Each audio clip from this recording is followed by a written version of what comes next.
Alright, so this is the third video in this preview of the V-160HD's reference manual and its operation.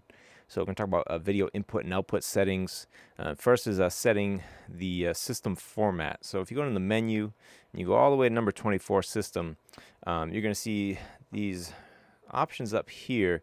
You can set the frame rate, so whether it's 50 hertz if you're in a 50 hertz country, 5994, or you can also have it output a full 60 hertz. I'm not going to change that option there. And USB output, you can also choose whether you want 5994 or 2997. And then the system formats, the resolution. The first video I mentioned that the inputs are affected by this setting. So you have three options: 720p, 1080i, and 1080p. 1080p is the default and is generally recommended unless you need a 720p workflow. But again, keep in mind that there are some limitations to the inputs when working with 720p. So for SDI inputs 1 through 8 and HDMI inputs 1 through 4, if you're outputting either version of 1080, your input sources can be either 1080i or 1080p. It will cross convert. Say if you bring a 1080i camera in and it's outputting 1080p on the switcher.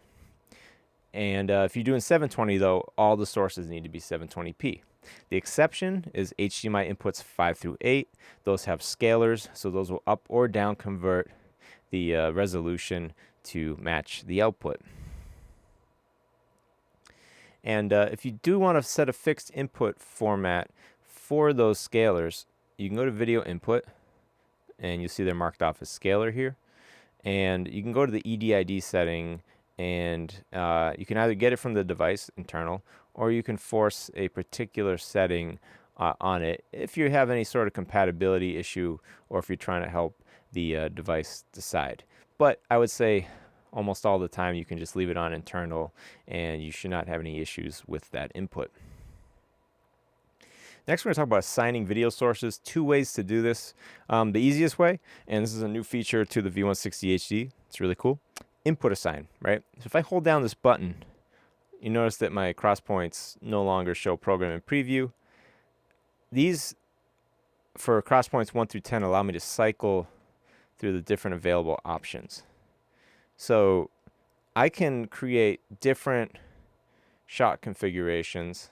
So like now I don't have anything on some of these inputs, but you can see I can choose a still image, any of the HDMI inputs, or any of the SDI inputs.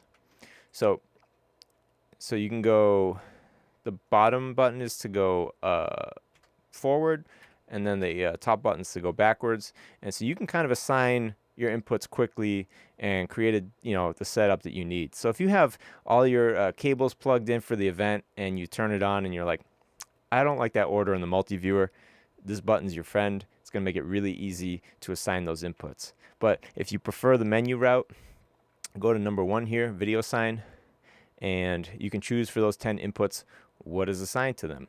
This is also helpful for inputs 9 and 10 because they do not appear on the multi-viewer.